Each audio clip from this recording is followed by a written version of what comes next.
안녕하세요. 저는 위닥터 자문의 사공정규입니다.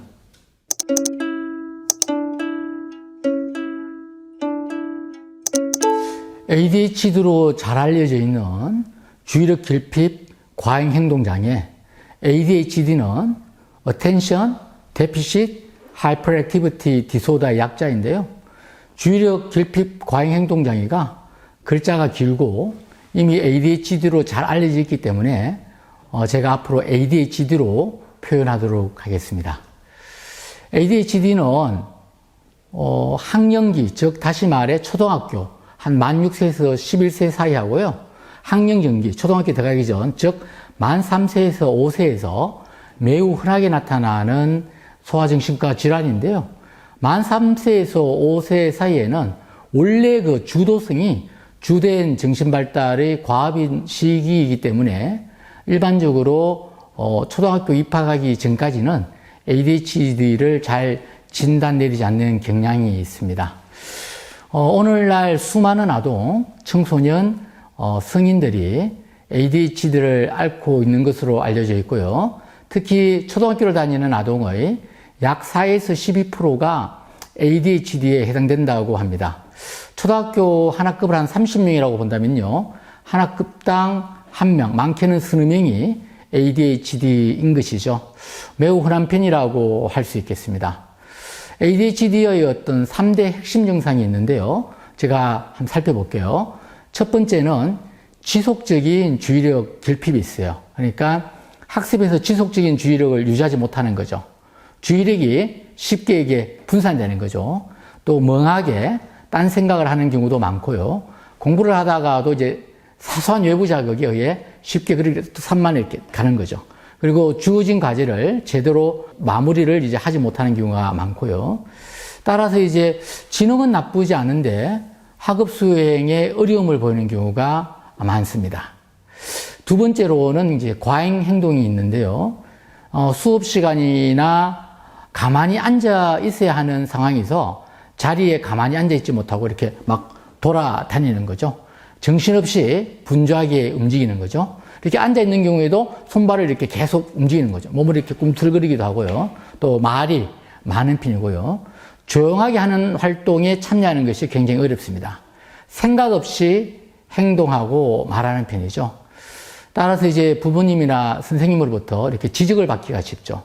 이 과잉 행동은 아동이 ADHD라는 질환의 증상으로 나타나는 것이죠. 아동이 의도적으로 하는 행동은 아닌 것이죠. 과잉행동 증상이 나타날 때 정신건강의학과에 의뢰되는 경우가 많은데요. 하여튼 계속 지적과 꾸중을 받기 때문에 아이의 자존감은 더없이 낮아지게 되고요. 또래 친구들로부터도 이제 따돌림을 이제 당하기가 쉽죠. 그러니까 또래 관계가 원만하지 않게 되는 거죠. 아이는 우울장애와 불안장애가 동반될 확률이 높아지는 거죠. 세 번째로는 이제 충동성인데요. 다른 사람을 방해하거나 이제 불쑥 끼어들고요. 또 참고 기다리는 것이 어렵고요. 이러한 충동성은 이제 과잉 행동에서처럼 부모님이나 선생님으로부터 반복해서 이제 지적을 받아서 아이의 자존감은 더없이 낮아지고 또한 친구들로부터도 이제 따돌림을 이제 받게 되잖아요. 그래서 또래 관계가 원만하지 않게 되고요. 이러한 충동성은 이제 지연된 만족감에 실패합니다. 그러니까 만족감을 지연시키지 못하기 때문에 공부 등은 하기 싫어하고요. 즉각적인 만족감이 주어지는 게임 중독에 빠지기 쉬운 요인이 됩니다. 그리고 청소년기에는 규칙을 어기고 타인의 권리를 침해하는 품행장애로 또 성인이 되면 반사회적 인격장애로 발전하기가 쉽습니다. 한마디로 말씀드리면 ADHD는 주의력 조절 능력의 기능 저하입니다. ADHD는 행동 조절 능력의 기능 저하입니다. ADHD는 충동 조절 능력의 기능 저하입니다.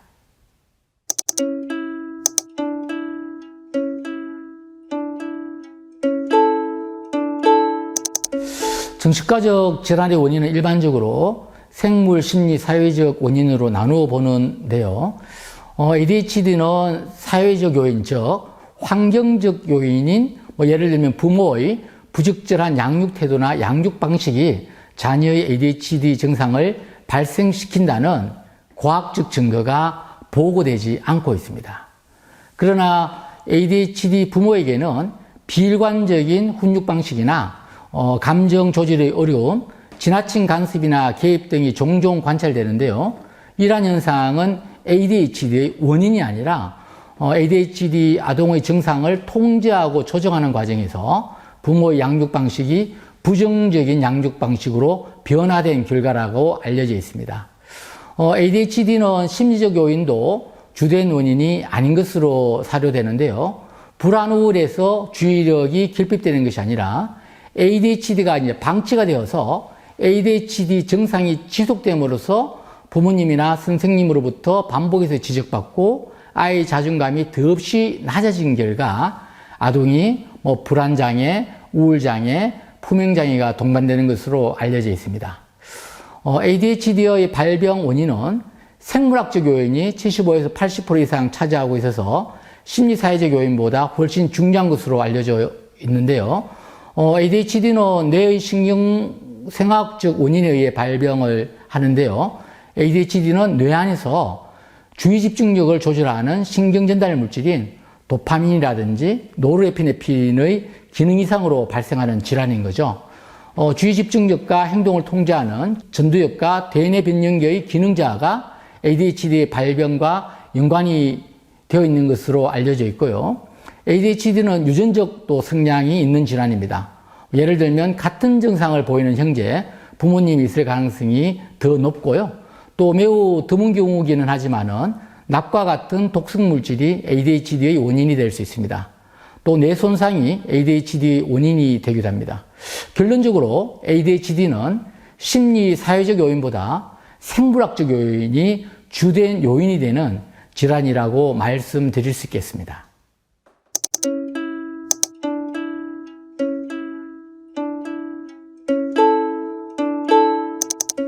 결론부터 말씀드리면 산만하다고 모두 ADHD는 아닙니다.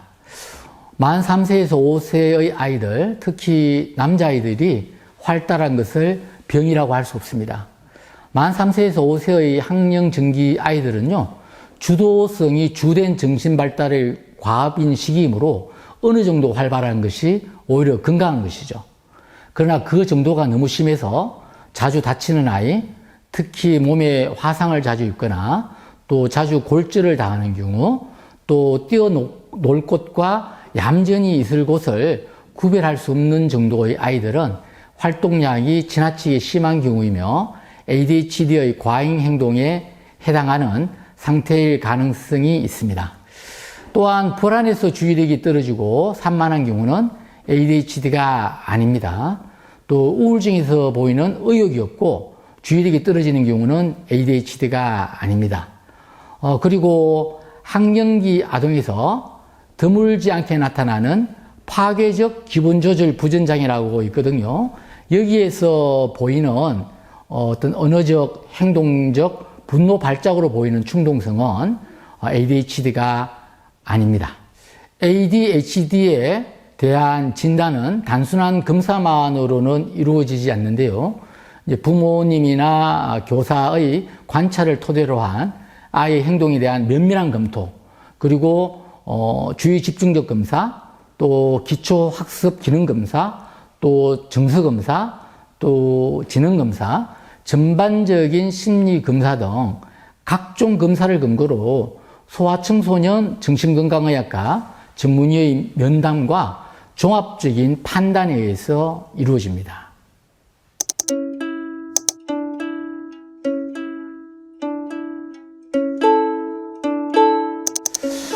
ADHD는 3대 핵심 증상이 있다고 앞서 말씀드렸는데요.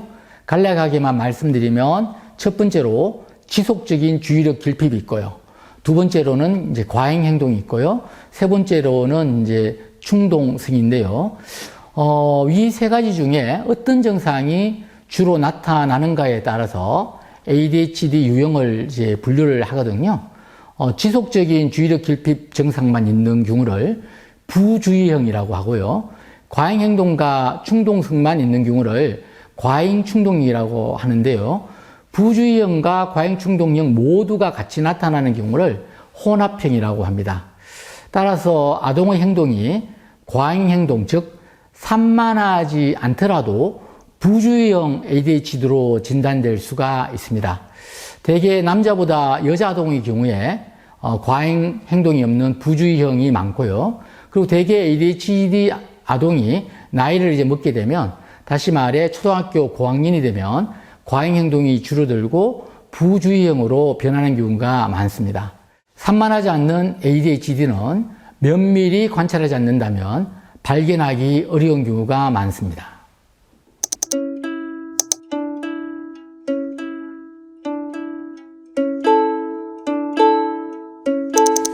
산만하지 않는 ADHD는 면밀히 관찰하지 않는다면 발견하기가 어려운데요. 산만하지 않는 과잉 행동이 없는 주의력 결핍만 있는 부주의형 ADHD, 이 경우는 다음과 같은 경우를 보이는 경우가 많은데요. 몇 가지만 말씀을 드릴게요. 다른 사람의 이야기를 귀 기울여 듣지 않는 것처럼 보이죠. 또 무슨 일이든 끝맺음을 제대로 못하고요. 일을 끝내지도 않고 또 다른 일을 시작하는 거죠. 또 다른 일을 벌리는 거죠. 또 공부를 하다가도 조그마한 외부 자극에 쉽게 산만해지고요. 또 잔소리를 하지 않으면 스스로 잘 하려고 하지 않고요. 자꾸 지시를 해야만 하고요. 또 물건을 잘 잃어버리죠. 일상생활에서는 또 실수가 많고요. 건망증이 심하죠. 이러한 증상을 보일 때 주의력 결핍만 있는 부주의형 ADHD를 의심해 볼 수 있습니다.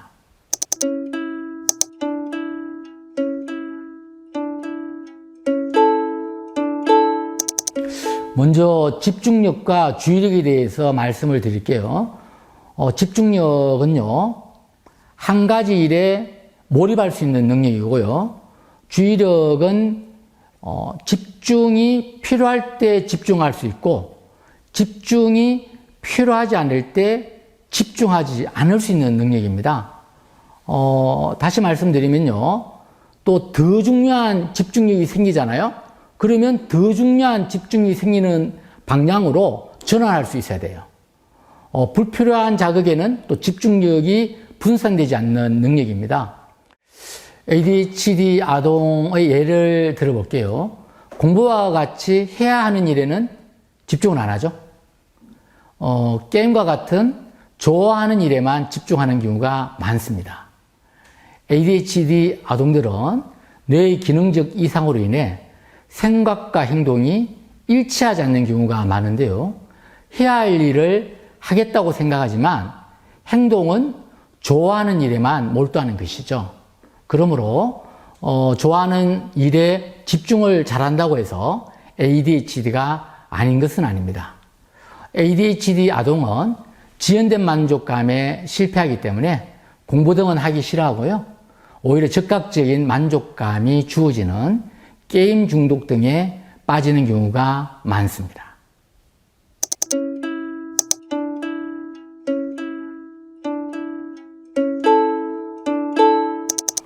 ADHD는 심리 사회적 요인보다 생물학적 요인이 주된 원인이 되는 질환이라고 말씀드린 바 있는데요. 따라서 ADHD의 가장 필수적인 치료는 이러한 ADHD의 생물학적 기능 이상을 교정할 수 있는 약물 치료입니다. ADHD는 뇌 안에서 주의 집중력을 조절하는 신경전달 물질인 도파민, 노르에피네프린의 기능 이상으로 발생하는 질환으로 알려져 있잖아요. 그래서 ADHD의 치료 약물들은 주의 집중력을 조절하는 신경전달 물질인 도파민이라든지 노르에피네프린의 기능 이상을 조정하여 ADHD 아동들의 어떤 주의력은 정진시켜주고 과잉 행동과 충동성을 줄여줍니다.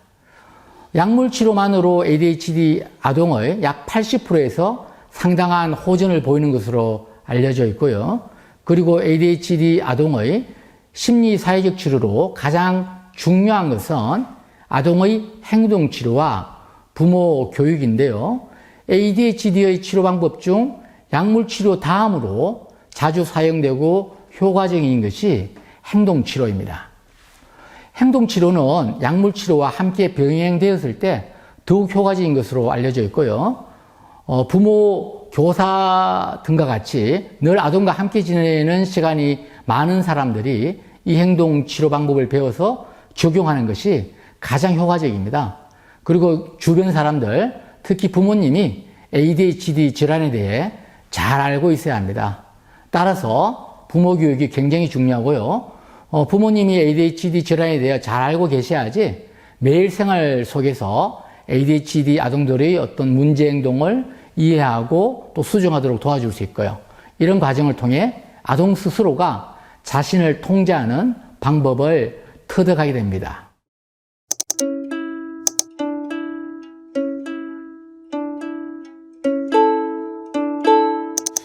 현재 ADHD의 주된 치료약은요, 주로 메칠페니데이트 계열인데요. 1957년에 ADHD 치료제로 사용된 이래로 약 60년 이상 사용되었지만은, 임상적으로 위험성의 문제가 제기되지 않은 안전한 약물이라는 말씀을 먼저 드립니다.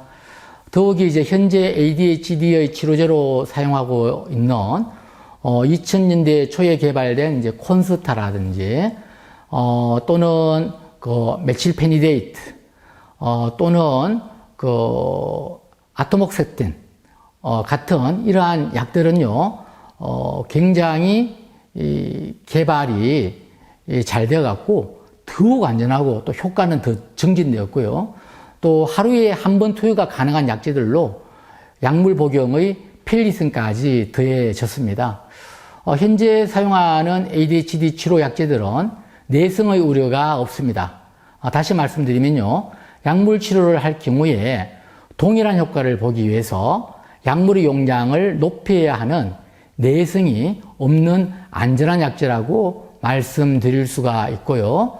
또 우리 많이 걱정하는 부분인데요. 현재 사용하는 ADHD 치료 약제들은 중독의 우려가 없습니다. 오히려 ADHD 약물 치료를 잘 받는 경우에는요, ADHD 아동이 청소년기에 이르러 알코올이나 각종 나쁜 약물 등에 중독되는 현상을 오히려 예방할 수가 있어요. 적절한 치료를 받은 경우에는 물질 남용에 대한 위험률을 85% 정도 경감시킨다고 알려져 있습니다. 대개의 병이 그러하듯이 ADHD는 가능한 한 조기에 발견해서 조기에 치료하는 것이 중요한데요. ADHD 아동을 약물 치료를 하게 되면요, 주의 집중력을 담당하는 전두엽의 발달을 또래와 비슷한 정도로 회복시켜주는 것으로 알려져 있습니다. 따라서 ADHD는 가능한 빨리 발견해서 치료하는 것이 중요합니다.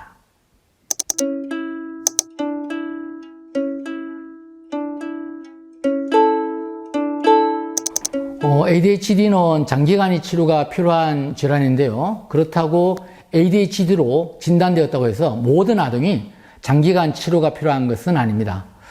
ADHD 아동 연구에서 아동의 70%는 청소년기까지 증상이 지속되고요. 특히 이제 방치될 경우에는 학습 부진이라든지 불안장애라든지 또 우울장애라든지 충동적 자살 시도라든지 또 게임 중독 또는 알코올 중독 약물 중독이라든지 또는 어떤 등교를 거부하는 현상, 그리고 이제 가출을 하게 되고요. 그리고 또 절도도 하게 되고요. 그리고 폭행 같은 청소년 비행으로 연결되는 경우가 많거든요. ADHD로 진단받은 50%는 또 성인까지도 증상이 지속되는데요. 특히 방치할 경우에는 이제 성인이 되면 비교적 가벼운 건망증만 나타나는 경우도 있지만은 충동적 성향이 지속됨으로 인해서 계획성 없는 무분별한 돈 관리가 된다든지 또는 직장을 자주 바꾸게 되죠. 그리고 또 부부 관계에 불화를 많이 일으키고요. 더 나아가서 알코올 중독이라든지 약물 중독이라든지 뭐 도박 중독이라든지 또 폭발성 인격 장애라든지 반사회적 인격 장애 등으로 발전을 해서 걔는 이제 일상생활과 또 결혼, 사회적 적응에 이제 큰 어려움을 야기를 합니다. 따라서 ADHD 아동의 치료는 조기에 적절한 치료가 이루어지는 것이 매우 중요하다고 말씀드릴 수 있고요. 치료 시기가 늦어질 경우에는 평생 이렇게 이어지는 많은 부정적인 문제들이 이어지기 때문에 꼭 치료가 필요하다 이 말씀을 드릴 수 있겠고요. ADHD 약물 치료의 효과는 이제 단기적으로는요, 신경전달 물질의 조정으로 인해서 정상을 호전을 시켜주고요. 장기적으로는 뇌신경망의 활성화, 또 신경발달 촉진으로 인해서 뇌 기능의 정상화를 유도합니다. ADHD 약물 치료로 증상이 호전됐다고 해서 바로 약을 끊어서는 안 되는데요. 이는 이제 표면적 증상만 호전된 것이지 뇌의 기능의 완전한 정상화를 의미하는 것은 아니기 때문이고요. 치료 기간은 ADHD 아동마다 차이가 있지만요. 최소 1년간의 약물 치료를 권하고요. ADHD 아동들은 1년 약물 치료 후에 다시 ADHD를 재평가해서 약물 치료를 계속할지 여부를 결정해야 한다는 말씀도 드립니다.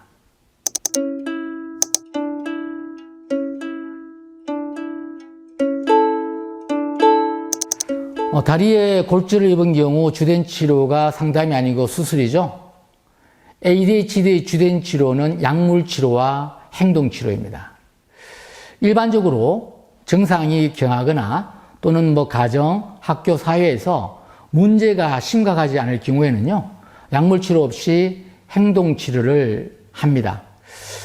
이러한 행동 치료로 효과가 없거나 또는 증상이 통제되지 않고 문제를 일으키는 경우에는요, 약물 치료를 고려해 봐야 되는데요.